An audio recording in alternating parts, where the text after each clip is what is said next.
Coming to you live from Nairobi, Kenya, this is TV47 Weekend, the 29th day of January 2023 and the last Sunday of January. To top 3 stories just for you.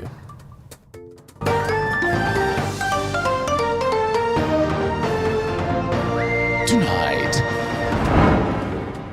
Azimio la Umoja sustains its pressure on Kenya Kwanza's administration to discuss his exit from politics and permanent retirement from the politics of Kenya.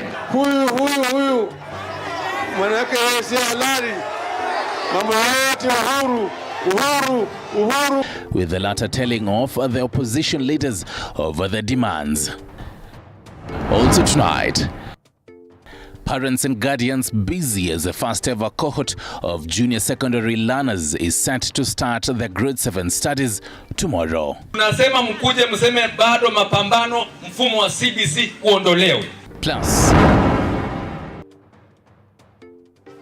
we tell you about a forest that is highly regarded for the purpose it serves in connecting the people with their ancestors. Msitu hata kwenda kutafuta kuni ndani hapa haikuwa inakubalika. Ukienda uchukue kuni hapa wakati wa kutafuta kuni, watoto wanatafuta kuni ama mama, uende uchukue kuni hapa, ilikuwa mpaka mawe itaanguka, mvua mawe itanyesha.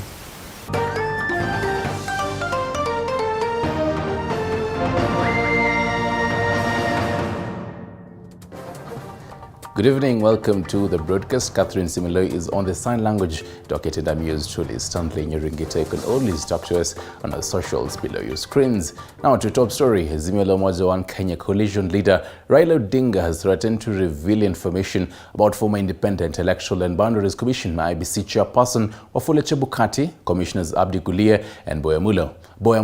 And as Mike Kagwongo reports, he claims that the trio visited him before the announcement of the 2022 general election results. After a mega rally against the 2022 general election results last Monday at the historic Kamukonje grounds, the Azimio coalition has now vowed not to relent, but to sustain pressure until President William Ruto leaves State House for them. Early Sunday morning, Odinga and his lieutenants attended a church service at Jesus Teaching Ministry Church in Dunham before proceeding to Jacaranda for a political rally. Apostle Peter Manyuru taking the opportunity to warn the political class against dividing Kenyans, but rather unite and bring them together. They should tone down in their speeches, in speak reconciliation. It's not just a tumbling, because this country must move forward. Because we need this country for our children, for our families. We are here to stay. I couldn't point to my hand. There is no way we are going. Speaking at the Jacaranda grounds, Raila stated that he had evidence to prove that the trio sought his audience and made some requests to him, disputing claims by Chebukati that a section of Azimio politicians wanted to bribe him to change the August 9 presidential election results. Bwana Chebukati na Bwana Guliye na Bwana Maru Bwana Tuju vile ako na runinga, ako na filamu. Wakati mnaenda kwa nyumba yake anaweza kutoa na atatoa. Ukweli kidhihiri uongo. The Azimio leader lamented that Chebukati stole his victory in the August polls by 2 million votes, rallying Kenyans to resist President William Ruto's administration. Kenya wamekataa kutoza ushuru bila idhini ya bunge. Wakenya wamekataa kukubali Ruto auze rasilimali yao bila idhini ya bunge. Rasilimali ya Kenya si ya Bwana Ruto na makarigosi yake. Mali ya Kenya, mali ya umma ya Kenya, hawezi kuchukua na kupeleka kama mtu anapeleka mbuzi katika mnada. Tumesema no, Bwana Ruto. Further, Raila claimed that the tribunal led by Court of Appeal Judge Agri Mochelule was a political witch hunt against former IEBC Vice Chair Juliana Cherera and co. According to Raila, he warned Commissioner Irene Masit that she would be disadvantaged in choosing to stand trial, but she sought justice to be served. Lakini Mama Irene Masit ni mama shujaa. Mama shujaa amesema nitaenda kutetea haki. Yeye mwenyewe anajua vile kura iliibiwa. Mama Cherera anajua vile kura iliibiwa. Bwana Nyang'ao anajua vile kitukana iliibiwa. Wale wanne wote wanajua. Hii vita sio ya Raila Amolo Odinga. Ni vita ya Wakenya waliompigia kura. Uelewe hiyo kura yako ingekupatia unga kwa bei nafuu. The former premier demanded for inspectors from the United Nations be brought to the country for a comprehensive audit of election results. I've been expelled from the European Union. Hapa wanafanya wanakubali. Tumesema tumekataa Kenya kwa judge by different standards. Wa Kenyans mpaka waheshimiwe. Saizi mnasema ya kwamba mnataka DCI afanye investigation ya uchaguzi. Huyo DCI si Ruto ndiye alimweka hapo. Kwa hivyo, you can never give a hyena a proposal on how to write, on how to keep the goats. The leaders disregarded President William Ruto's remarks and asked him to resign from office and hand over the mantle to the Azimio regime. They stated that the will of the people cannot be wished away due to corrupt independent institutions mandated to safeguard the will of the people. Any government that cannot feed its people has no business being in office. Watoto wetu wanaumizwa.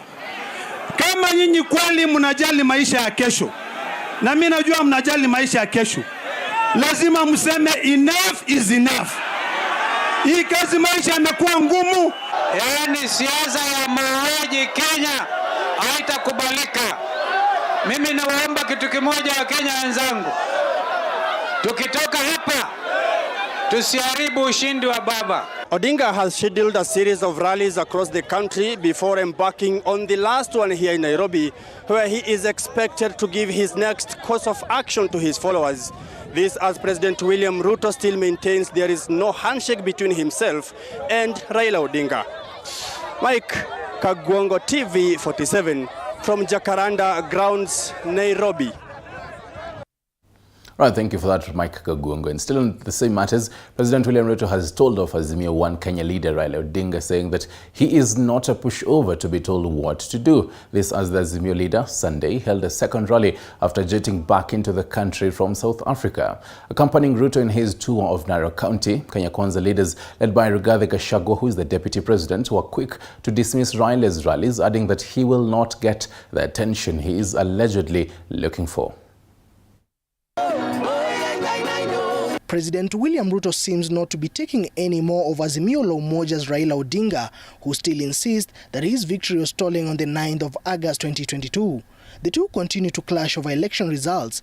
During a recent church service, President Ruto refrained from mentioning Odinga's name but delivered a clear message to the opposition faction. Walizoea wakafanya ukarabati sijui nini, wakapata cooperation. Wakakuja tena wakafanya ukarabati sijui gani, wakapata nusu mkate. Wakakuja wakakoroga uganga na ukora, wakapata handshake. Hii hawapati. Hii ni ya wananchi wa taifa letu la Kenya na ni ya vijana wa taifa letu la Kenya. Here there is nothing for selfish people.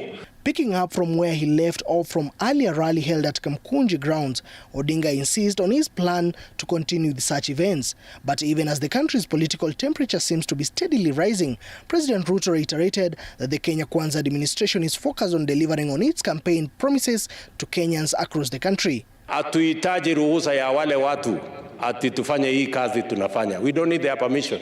Hii kazi itaendelea, kazi ya kuendesha Kenya itasonga mbele, wale wakipenda wasipende, kwa sababu Kenya si yao, Kenya ni yetu sisi zote.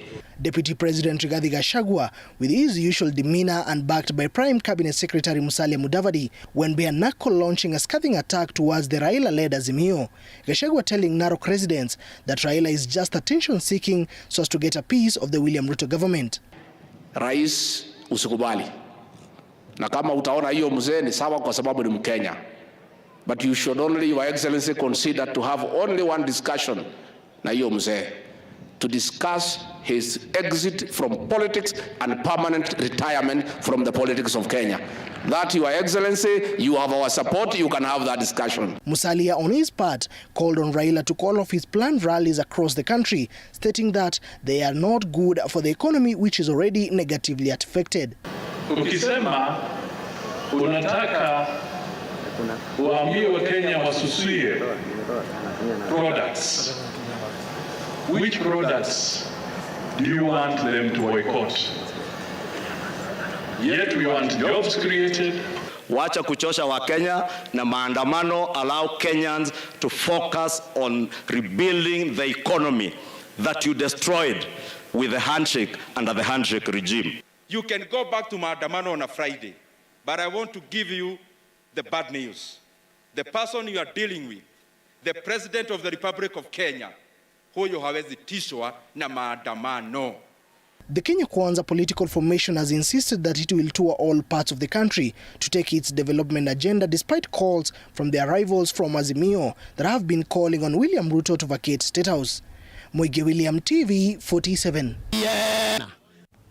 And President William Ruto and other top government officials have rubbished reports that the government has been on a borrowing spree amounting to 500 billion Kenyan shillings just 4 months since taking over. Speaking in Narok County during an interdenominational prayer service, the leaders appeared to point an accusing finger to the former President Uhuru Kenyatta's regime for leaving behind a massive debt. Collins Lusweti with more.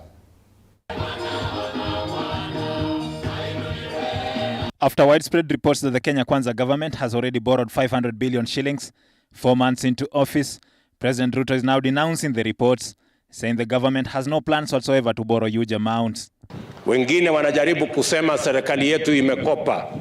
Mimi nataka niwaambie, ile budget tulikuwa naye, kulikuwa na pesa ya kukopwa karibu shilingi bilioni 900. Wakati nimefika nikawaambia hatuwezi kukopa bilioni 900. Kiharu Member of Parliament Ndindi Nyoro has also labeled the reports as false and misleading, saying the current financial budget crafted by President Kenyatta's government had proposed a borrowing of 862 billion for this financial year. When you write about loans, it is good to tabulate for Kenyans to see. Ukisema kuna loan imekopwa, andika wenye wamekopesha. Andika ile siku ilikopwa. Na uandika ni pesa gapi. The president, accompanied by top Kenya Kwanza leaders, appeared to lure the Maa community, a community that has been friendly to Azimio la Umoja leader Raila Odinga in recent elections, with plenty of goodies. Priority yetu itakuwa ni kushughulika na kupanda miti na kuhakikisha ya kwamba tunakabiliana na climate change, tuna harvest water, tuwe na maji ya matumizi nyumbani, maji ya irrigation, maji ya mifugo yetu. Atatafutiwa wapi na hii kazi yote tumepatia nyinyi watu ya Narok? Kama mnataka akuje, mtuachie kiti moja hata kama ni ya Soipan akae kando tupatie hiyo mzee. Elected leaders in the region have promised to work with President Ruto regardless of political differences for the sake of development. Narok Governor Joseph Ole Lenku, who has declared himself the Maa community spokesperson, says the community will work side by side with the Kenya Kwanza government. And we commit, Your Excellency, as the Maa nation, kwamba tutaungana na Wakenya wenzetu, tutaungana na serikali yako, kwa pamoja tutafute suluhu za shida zinazokumba taifa letu. Collins Lusweti, TV 47. And to matters classrooms, the first ever cohort of junior secondary school learners in Kenya set to start their grade 7 studies on Monday countrywide. However, some heads of schools are complaining that the lack of necessary infrastructure to accommodate the learners who will continue studying in their respective primary schools as per advice from the Presidential Working Party on education reforms. The meeting taking place in Tuuti Marakaru Ward, Kandui constituency in Bungoma County, has brought together teachers, parents and political leaders with one agenda, the competency-based curriculum. And now that the pioneers of the curriculum will be joining grade 7 on Monday, the stakeholders say they want the curriculum scrapped off as it is expensive to parents. Tafadhali simamisha huu mfumo mapema kabla wazazi waandamane, na sisi tutakuwa na wazazi tunaandamana. Lakini kusalia kwa primary si kwamba umebadilisha mfumo wa CBC. CBC ni mfumo gali kwa wazazi wetu. Na kama wabunge wamenyamaza Nairobi, sisi mashinani tutasema. Tuseme tusiseme? Tunasema mkuje mseme bado mapambano mfumo wa CBC uondolewe. Ama namna gani? And now there are heads of schools who are saying that their institutions lack the right infrastructure to support the grade 7 learners who will continue with their studies from their respective primary schools. A decision that was made by the president following advice from the Presidential Working Party on education reforms.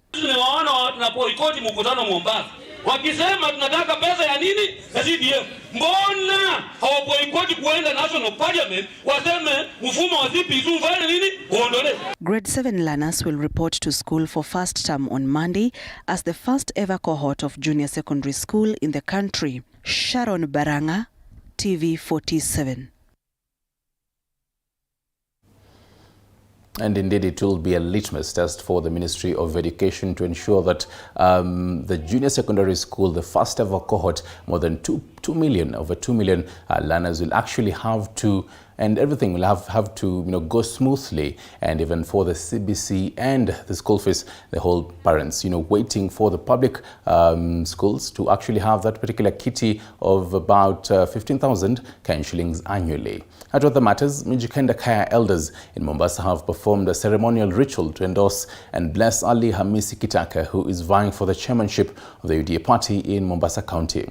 While leading the move, the Mijikenda community has expressed confidence in Kitaka while calling upon him to champion for unity and community interest. The community has in the recent past been facing landlessness issues, saying it is overlooked and want the president to tackle that and many other challenges facing the Mijikenda community.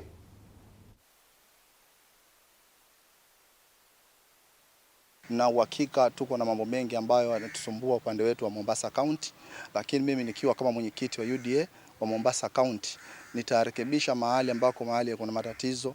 Kwanza kuna issue za kaya zetu zimeanza kuvamiwa na watu wanazijenga, vijana wakizivamia.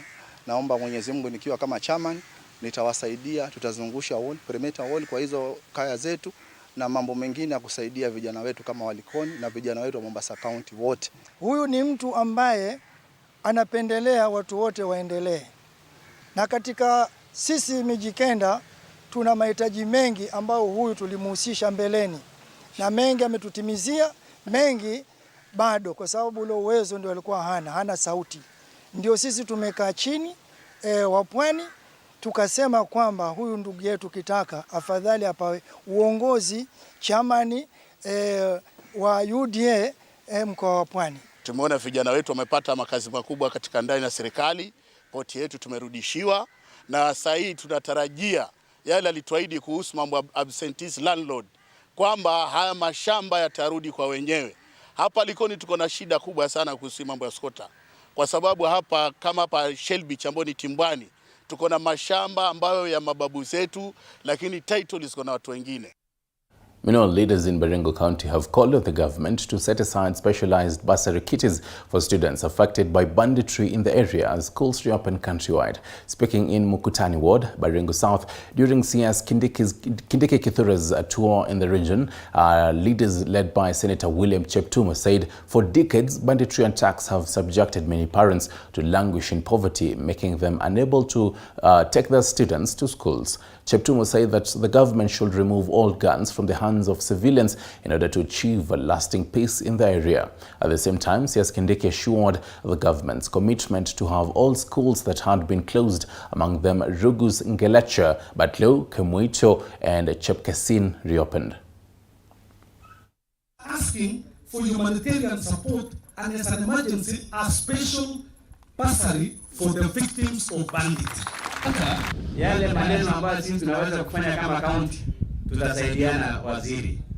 Mambo ya chakula, hata sisi tuko na pesa kidogo ya chakula, tutaweza kuhakikisha kwamba wanafunzi ya mashule hii wanapata chakula. Lakini tusaidie waweze kutengeneza mashamba yao.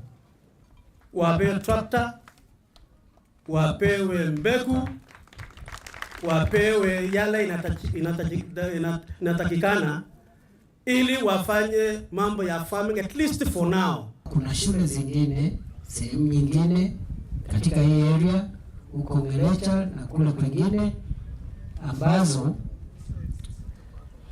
hakuna kitu huko na hakuna mtu amerudi huko. Si ni kweli? Kwa hiyo nataka nikubaliane na viongozi wale wameongea hapa ya kwamba nirudi siku nyingine ili tuende hizo shule zingine tuhakikisha hata hizo zimefunguliwa kama vile hizi zimefunguliwa.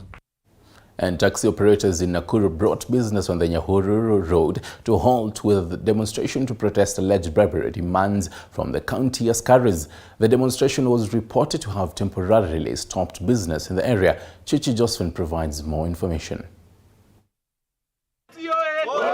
The more than 50 taxi drivers blocked a section of the road, demanding audience from the governor as they accused the county government of asking them to cease operations in the central business district without offering them an alternative stage. Gari zetu ndogo ziko na stickers. Hizi ndizo sticker na hata ukiangalia inasoma County Government of Nakuru.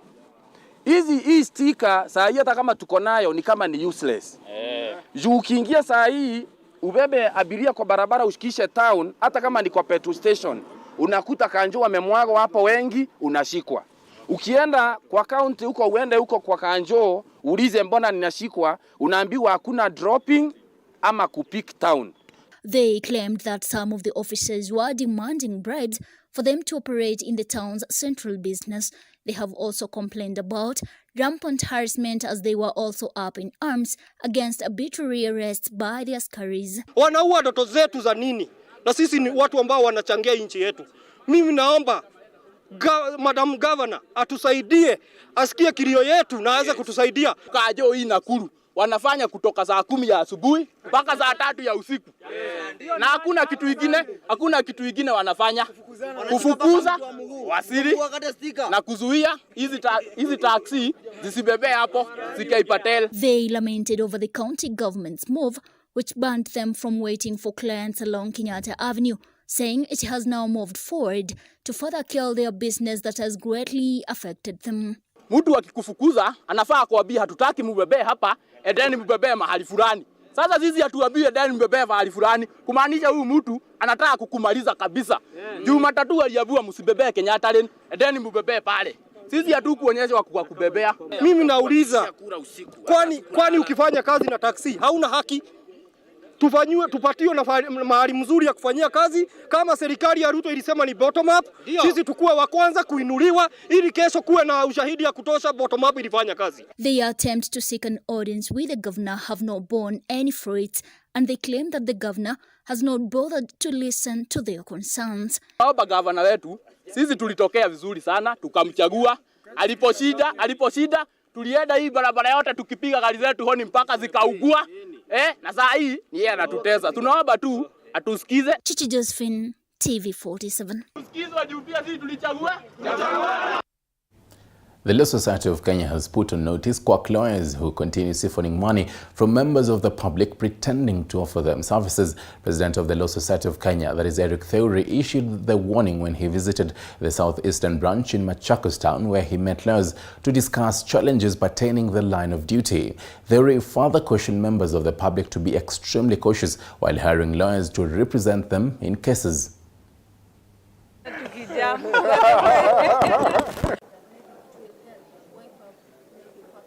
We are extremely saddened that despite the fact that we extended an invitation or rather made a request to meet the county lands team, they declined to meet us, and that shows that they are not open to criticism they are not open to improving their services because the advocates who attend the registry and the members of the public are crying that they are not getting services.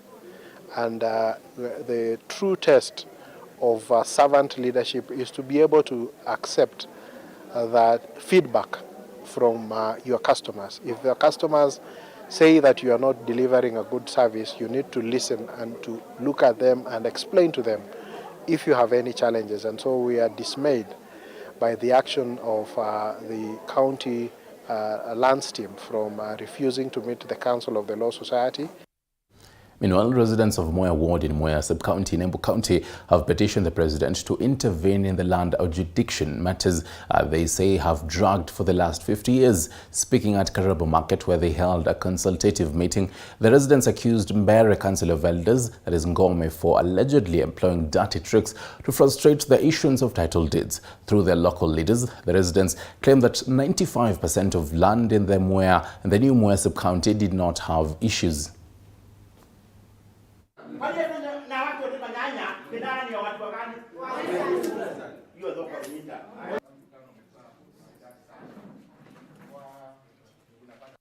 So tunaomba serikali kuu ambayo imeongozwa na rais wetu ambaye tunampenda Samoei Arap Ruto aangalie maneno, apatiane presidential degree. Watu wa Mwea wamekaa hapa na tulikuwa na yeye hapa wakati wa siasa, na atuhakikishia akiwa president wa nchi ya Kenya, hizi title deeds za Mwea atafanya watu wapate title deeds zao. So tunakumbusha rais ambaye tulikuwa na yeye hapa Karaba pale tumesimama leo. Watu wa Mwea wangali wanaendelea na kuumia. Title zile zilikuwa zipatianwe, sasa zimezuiwa na watu wanaitwa Ngome, watu kidogo kutoka pale Bere. Kipaumbele ikiwa ni mambo ya mashamba. Watu wetu kutoka Mwea mahali natoka si serikali iweze kuwapatia documents zao, title deeds, sababu hatimiliki ndio nguvu yao na ndio inainua uchumi ya hapa nyumbani. Kwa hivyo wameangalia wakaona kwamba zile court orders zimewekwa hazijawekwa kwa good faith. Kwa hivyo wanasi serikali, wanataka serikali iangalie, ingilio mambo, tuone vile inaweza kutatuliwa na watu wapate titles.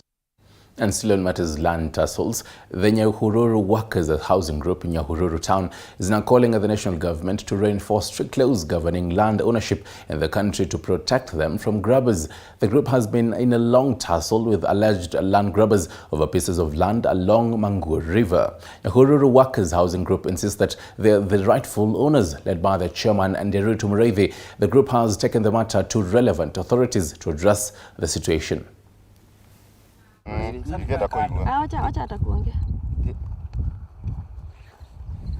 Ile shida tuko nayo ni wale watu walikuja wakalima bila sisi kujua, hatukuwa tumewapatia ruhusa, wamelima, wameharibu ile kazi yote tulikuwa tumefanya. Kwa kuwa tulikuwa na beacons, lakini hizo zote walingoa zote. Sasa sisi tunaomba watu waondoke, watu washie shamba letu, tuendelee na mipango yetu. Kile kitu kinanichangaza ni kwamba kuna mtu alikuwa anakodesha hii shamba, alafu akaanza kuibatiza Wetemere. Hii Kikuyu Wetemere ni kusema ati ujikatie nyama mahali unaona inakutosha. So hiyo Wetemere actually was not the right thing to do. Kwanza baada ya siasa, kuna watu walifanya siasa na hii shamba.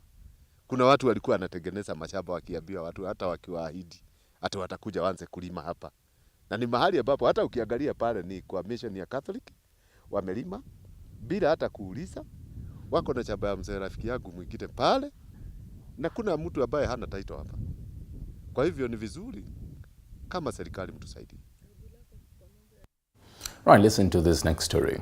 Ambrose Kiptui, a diver at Cheploch Gorge, found his 11-year diving career threatened in 2019 when a truck ran over his left leg and resulted in amputation. Despite the setback, Kiptui, a father of 3, has returned to diving, showcasing his resilience and inspiring others with his story of a second chance. Zena Mohammed with more of that. The father of 3 vividly remembers that horrible evening over 4 years ago as if it was yesterday. A man who was used to fending for his family became bedridden and fought for his life for 2.5 years. Siku moja nikapata ajali. Gari lilikonga hapa juu. ilikuwa 23 mwezi wa 9 2019. Hii njia ya kwenda Kabarnet kutoka hapa Cheploch unaenda njia ya Kabarnet along road ya kwenda Eldoret. Ilipatia maisha sababu uko na utaruka tena vile uko naruka. Alafu hata kazi kama ikiharibika mtoni huwezi enda kibarua mtu akuandike. So itabidi ukuje tu kaa hapa. Members wakiruka mko nao tu. Sasa zingine wanatoka kazi ya nje. Wakienda kama rescue, kwenda Uasin Gishu, Nandi, mtu akitoni kwa maji. So inabidi unapaki peke yako saa zingine. All efforts to find an alternative source of livelihood bore no fruits until Ambrose gave his first love for diving a second chance. Unajua sasa ni ngumu kidogo na ni riski. But kuriski sasa inatoa sababu unatumia mguu mmoja inakupea hata customer hizo kupromote sababu anakuona wewe huna mguu mmoja. So kata amekupromote natumia nguvu mingi kuruka. Sababu hiyo kupata hiyo chance ya kuruka ndio unatumia nguvu mingi. Pia kulan naye ni naletanga kulan ndio ni ngumu kidogo. Hiyo ndio ni ya maana. Sababu ukiruka mzuri ile kulan kwa chini ni ngumu kidogo. But najaribu. Ni Mungu tu wako. Many guests are always pleasantly surprised at his diving skills that have only gotten better despite his disability. On a good day, Ambrose makes between 200 and 300 shillings a day and up to 1,000 shillings in the festive season. His only wish now is to get justice against those who almost ended his livelihood and that of his family. Mimi ningependa tu serikali waone kama justice inaweza fanyika sababu ajali ilifanyika na gari na huyo jamaa ifanyike kama inawezekana. Zinab Mohammed, T47. Right, quite impressive right there, Ambrose. I'm pretty sure, personally for me, I have two legs and I can't swim. Kudos, Kiptui right there. We're taking a short break right here at TV47 Weekend. We'll be right back.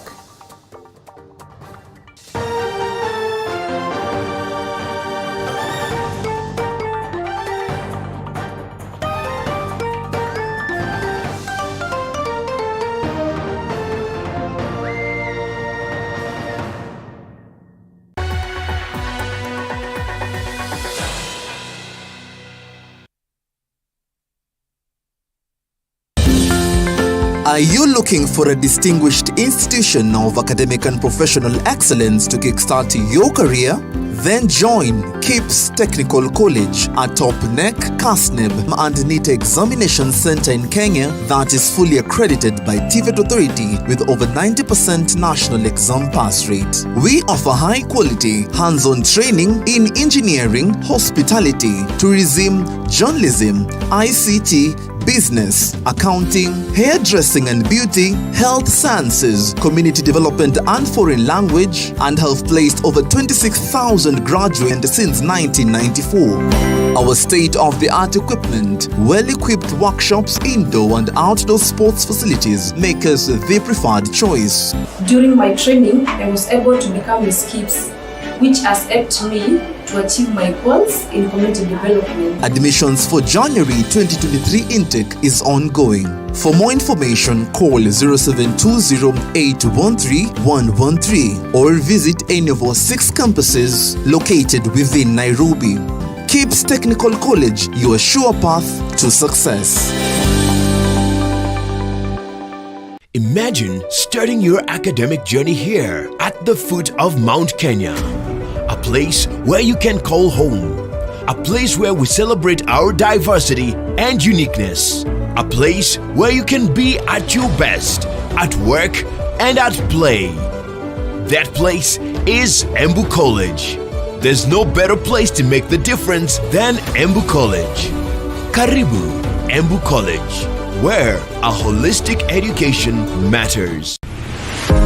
Trison School of Medical Health Science and Technology is a premier training institute for market-driven courses.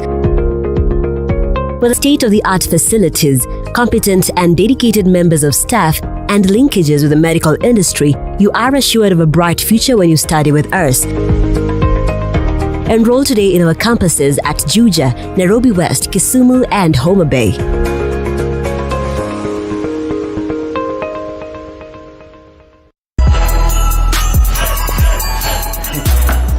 huwezi enda nayo huko ndani, unaacha hapo kwa luggage ndio uingie. Ni wacho kwa luggage namna gani nataka kutumia huko ndani? Nimekuja na hii gani ndio inatumika? Hii paketi ama hii kuchota? Kwani serious hii? Bwana wacheni mchezo bwana. Nini? Karibu customer. Hizi bidhaa unaziacha pale kwenye luggage ndipo sasa ufanye shopping kwa supermarket yetu. Kuchota ni kufanya shopping pekee. Ni kufanya shopping. Na Hetia Supermarket ndio best. Kwa mara nyingine tena, Hetia Supermarket inakuletea chota kuchota na Hetia Supermarket. Kushiriki shindano la chota kuchota karibu nawe Kitale, Bungoma, Eldoret, Kakamega, Kisumu, Busia, Naivasha, Limuru, Nairobi, Thika, Nyeri, Meru, Chuka na Maua. Nunua bidhaa ya shilingi 600 na zaidi na utapewa raffle ticket. Jaza vizuri na utumbukize kwa sanduku iliyo mlangoni. Utakuwa umeingia kwa draw ya kujishindia zawadi Daihatsu Mira, pikipiki 21 aina ya TVS, 1130 school fees, TVS, shopping vouchers na vingine vingi. Basi, ni huku. Saidia bibi. Chota kuchota imethaminiwa na Iwe Bacon, Savannah Juice Fruit Vial, My Choice Hand Wash, Zesta Choco Primo, Ketepa, Blue Band, Aramco, Oven Fresh Bread, Nivea, Silent Night Mattresses, Coca-Cola pamoja na Hisense. Shindano hili limeidhinishwa na BCLB permit number 002816. Sheria na masharti kutumika. Chota kuchota na Hetia Supermarket, na hii motokaa kari smart kabisa inaweza kuwa yako. Unangoja nini? Ingia, fanya shopping yako Hetia Supermarket, uchoto kuchote na hii kari. Hii motokaa inaweza kuwa yako. Mtu anaweza pesa kwa buti. Hetia Supermarket, a world of choice.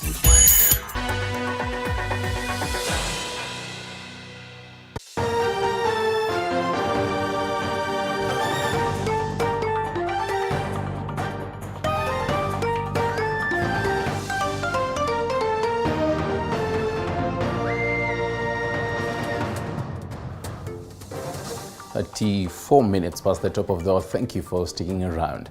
Now, two families of former Mau Mau leaders are protesting the alleged seizure of the 20-acre plot in Kiganjo, Kiambu County by private developers. The families claim that they have been unable to resolve the ownership issue for years. Have a look. This 20-acre piece of land in Kiganjo, Thika Sub-County, Kiambu County, is a center of wrangles between two families of former Mau Mau fighters and senior private developers.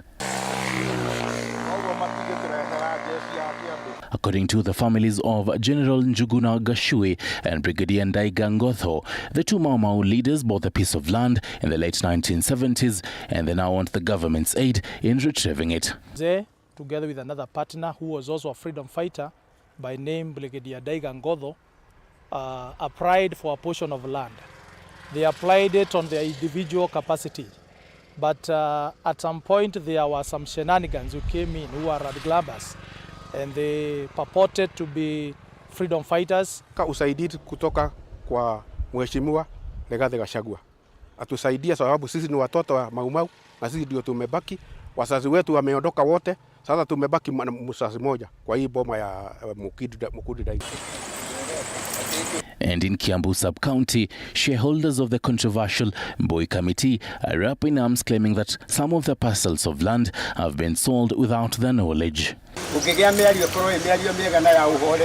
They at the same time condemned Kiambu Sub-County commander for providing security to a private buyer who fenced the land which houses their head office. Ni ukora. Huu ni mwizi. Yeah.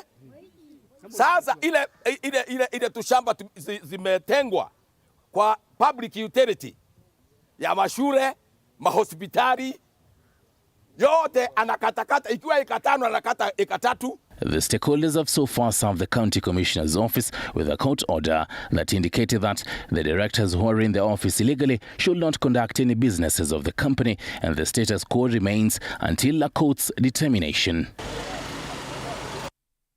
And an 86-year-old man from Chebarus village in Kiminini constituency that is in Trans Nzoia County is in need of support after undergoing a surgery that resulted in the amputation of his leg. With no relatives to help him, he is dependent on the kindness of his neighbors. Our reporter Isaac Fumba has met the old man and has prepared this story on his situation.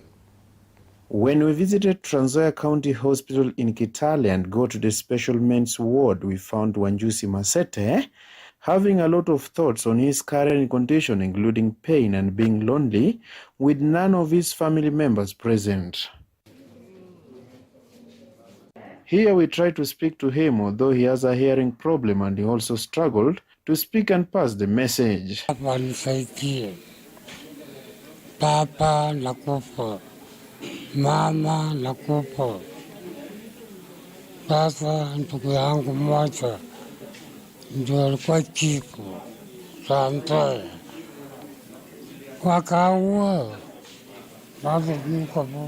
This is a few days after he had a surgery which medical practitioner says was one way of saving his life, which also included amputation of his leg to save him. He presented about a week ago, actually 10 days ago, with gangrenous right lower limb.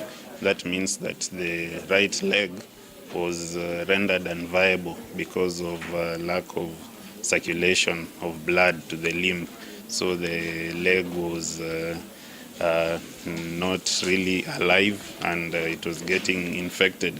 And so the next best treatment we had to offer him was an amputation. That is, we had to cut off his leg above the knee. Masete's trouble do not end there. We traveled to his home in Kibagenge area, where we made this sad picture due to the environment in which he lives in. Here the neighbors did not hide their sorrow regarding the suffering of this old man who had lived lonely in this area for a long time without any family member. Ameishi katika hali ya uchochole. Tumejaribu kutafuta jamii yake na hii jamii haikupatikana. Hiyo Jumatatu nilimpeleka hospitali, tukaenda mpaka district. Tulipofika district akaangaliwa, madaktari wakaniambia huyu ni mtu wa kulazwa. Wakati amekuwa pale, hali yake si mzuri. Kwanza hana mtu wa kumsaidia katika hali yake ya mazingira na mahitaji. Majirani wamejaribu kununua madawa, wamejaribu kumsaidia hapa na pale, lakini bill kwa saizi ni 120,000 na bado anahitaji usaidizi kwa sababu mguu ndio umepasuliwa haujapona. Isaac Famba, TV47, Trans Nzoia County. Now, Lake Ol Bolosat is the only natural lake in Mount Kenya, and it lies between the Aberdare Ranges and Dundori Ridge. The lake was regazetted in 2019, and it is a fully protected wetland. For years, the lake has been a tourist destination center, but this is slowly changing as the lake's beauty has been greatly destroyed by illegal herders. This story was produced by Andrew Juma. Lake Ol Bolosat, the only natural lake in Mount Kenya, lying between the Aberdare Ranges and Dundori Ridge, is slowly losing its origin due to illegal grazers who have invaded the lake, turning it into grazing field. Hii ng'ombe imetusubua hii ya Maasai na Samburu, wameleta ng'ombe zote hapa, sijui kama ni ng'ombe, sijui kama ni 10,000 ama ni ngapi. Sasa wamekulisha hii nyasi yote imeisha. Sasa hata sisi tunachindwa tutaelekea wapi? Na hawa watu wamekatalia huku. Hawa machifu tena wanatusumbua, wanasema machifu. Sasa hata hapa mnaniona niko katikati, hata sio katikati, ni mwisho wa lake kabisa, niko hapa karibu na Kasuku. Speaking to the press, Wachira Njari, an environmentalist, claimed that there are some big people who have grabbed the land, making it hard for the lake to rejuvenate, adding that despite their recent suggestion that the lake be managed by KWS, nothing has happened, and this has become a major contributing factor to the drying up of the lake. Hata saa hizi watu wengine wanaingia wana fence, wanaweka nyumba, hakuna mtu atakuuliza, manake halina yule ambaye anashughulikia. Kwa hivyo tungeomba ziwa hili lipatiwe KWS. Area residents Manase Mudhui and John Maina added that the drastic change has led to almost 3/4 of the lake drying up, and this has greatly affected the beauty of the lake as wildlife has disappeared, making it lose its value. The problem is becoming worse each day since unknown herders from neighboring counties have camped there with their livestock with no action taken against them since they are perceived to be protected by wealthy persons in the government. Tunataka serikali iwafukuze iwarudishe kwao, kwa sababu hata sisi tutakosa malisho. Hakuna hata mahali ya kulisha. Na wanakuja wanasukuma ng'ombe zetu nyumbani, zao zinaachwa kwa nini? Kwa boga. Hali tukae na kiboko kwa sababu kiboko inatokea tu usiku. Lakini hii ng'ombe usiku mchana wako, lakini sasa tutafanya nini? Sasa sisi tutaelekea wapi? Residents further want the lake to be given back to KWS as it is the only governing body that will protect it. Ever heard of forests associated with myths where its canopies are highly regarded and considered sacred for its ancestral relations and connections with the gods? Omombo Forest in Vihiga County is one of them. This forest is highly regarded for the purpose it serves in connecting the people with ancestors. Our very own Chichi Josephine tells us more. This is Omombo Forest in Vihiga County. The forest is extremely cold and foggy, and apart from its thick evergreen vegetation and all types of tree canopies, Omombo Forest is home to the sacred birds, small carnivores, and other types of animals. The forest lies a kilometer from the equator through Maseno at Emuli Esiandomba and 3 kilometers from Luanda town. The indigenous forest has unique plant species locally known as Omusengali and Omurumba. Huu ni msitu ambao unajulikana kwa jina msitu wa Mumbwa. Mumbwa alikuwa shujaa mmoja wa Bamuli ambaye alikuwa kama jemadari. Nyakati za vita za zamani, kama watu walikuwa wanakuja kupigana na Bamuli, Mumbwa ndiye alikuwa na train jeshi. Kwa hivyo alipofariki alikuwa na heshima zake. Hangeweza kuzikwa nyumbani, bali aliletwa kuzikwa hapa, na si mazizi ya kawaida. Hii mazizi sisi tunaita kwamba Ohuirasia. It is also regarded as an archive of spiritual beliefs of the Abanyole people, a sub-tribe of the Luya community. Hapa ndani wakati tulikuwa watoto tu kwa tunaingia. Villagers here are proscribed from having their way into the forest. It is believed that the curse will befall anybody who cuts a tree, collects firewood, or kills a sacred animal in this forest or any other activity, as the consequences are dire. Mzitu hata kwenda kutafuta kuni ndani hapa haikuwa inakubalika. Ukienda uchukue kuni hapa, wakati wa kutafuta kuni, watoto wanatafuta kuni ama mama, uende uchukue kuni hapa, ilikuwa mpaka mawe itaanguka, mvua ya mawe itanyesha. Na watu watakulia kwa maana wewe ndio uliweza kuchukua kuni kwa mzitu ambao umezimika. Any sexual acts in the forest were taken as the highest form of sacrilege and are unforgivable. The forest is considered the archive of the spiritual beliefs of the Abanyole people and is seen as the sacred abode of their ancestors, as it is the only surviving sacred forest in the Abanyole Luya subnation. Hapa Kima ndio tulijipata kama Abanyole. Abanyole vile tumezaana kutoka pale juu, tunatoka kuomwa alizaa Muindira. Traditional elders conserve the forest, led by 86-year-old Javan Hagai Omundi, who is also a reverend. Hatutaki kuona kama watu wanaingilia mizitu kama hii, kukata miti ndani, kufieka, hairuhusiwi kabisa. Warriors, chiefs and sons of the Abamuli clan who had made great accomplishments were buried here in a sitting position, as Mzee Omondi now narrates. Hapa mtu wa heshima akitaka kuzikwa, walikuwa wanachimba shimo ya round, alafu anakalishwa, miguu inapatiwa nafasi yake, alafu anakaa kama amekaa kwa kiti, alafu anarudisha mchanga, inabaki kichwa nje, na hiyo kichwa wanaleta mtungi ambao watatoboa mtungi kama macho. Pale ya macho wanatoboa macho shimo mbili, ili kwamba walikuwa wanahisi ya kwamba atakuwa akiona labda.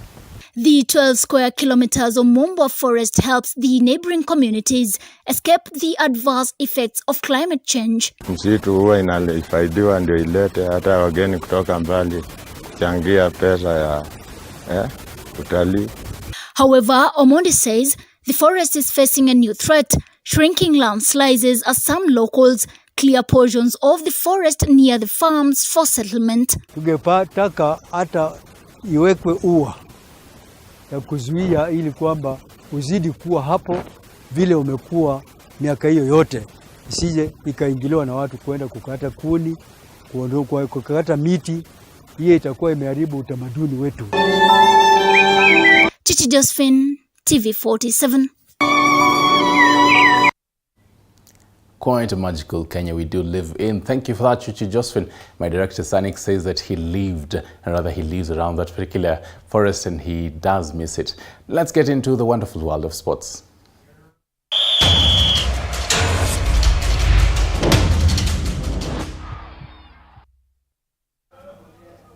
And the third and final leg of the Chess All-African Games qualifiers came to an end earlier today. It is that particular story in Matters Chess. Let's take a look at that which happened in Utalii Hotel, where 10 best players set to represent Kenya at the All-African region in Accra, Ghana.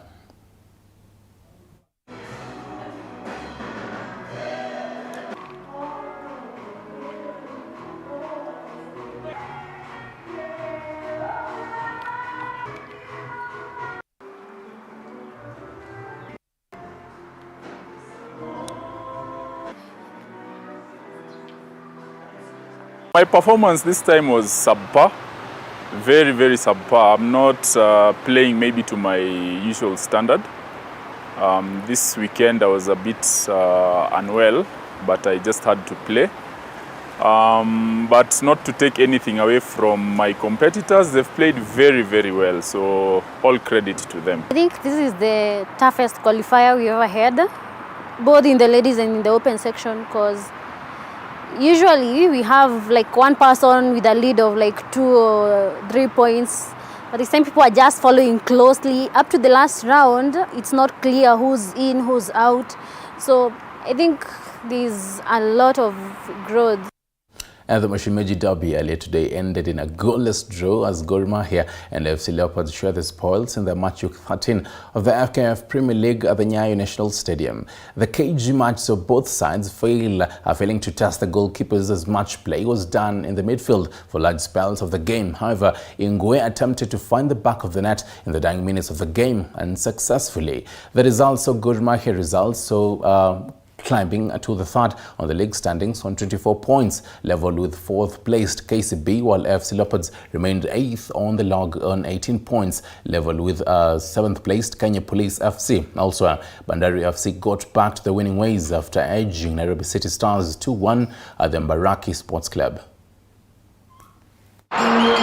Naturally, we come into every game looking to win, but it's another point to our collection. Again, a clean sheet for the best defensive record in the league. And look, the form maintains. If you win, 4 out of 5 games and draw the other one, then you're going to be somewhere at the end of the season. So we take the point, we move on. But yeah, I think congratulations to both teams, because I think both tried to play good football today, and there was a big crowd here, which I'm really pleased about. And so hopefully what they've seen from both teams encourages them to keep coming out in all the rest of the games this season. We are disappointed because we had the best opportunities.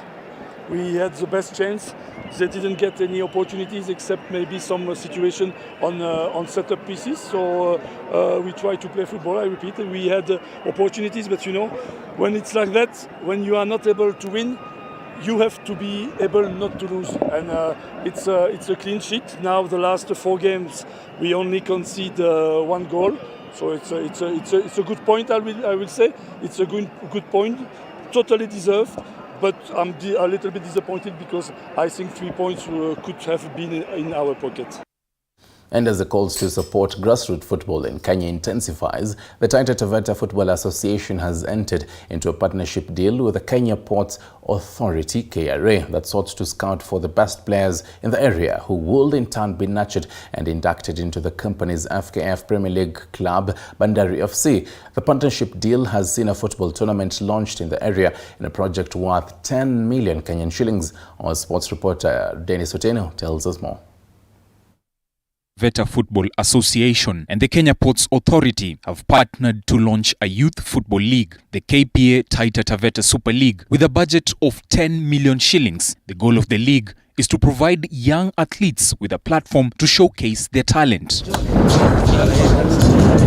Addressing the press during the launch of the second leg of the tournament at the SGR football ground in Maungu Township of Taita Taveta, the Kenya Ports Authority Principal Corporate Communication Officer Haji Masemo noted that the league will at the same time act as a platform to engage with deviant youth in the area as a way to reform them. Vijana wengi wako na challenge ya mihadharati, wako na challenge ya kujiingiza katika mambo yasio ambayo haya si mazuri katika jamii. Kwa hivyo sisi tunaona lazima tuwafuate hawa vijana, tuwaweke katika hali ya kuwapatia mawaidha na kuwapatia shughuli za kufanya, hususan michezo. Kwa sababu michezo, ukiwa wewe ni mwana sport, ni ngumu sana kwamba utaingia kwenye mihadharati na uweze kufanya sport. Meanwhile, Taita Taveta Association Vice Chair Hassan Mwaneki said the KPA sponsorship has helped revive the ailing clubs in the area, adding that KPA will also cater for allowances of referees overseeing the tournament, transport allowance for the teams and insurance of the players during the tournament. Timu nyingi zilikuwa zimefifia, hasa zile ziko mashinani.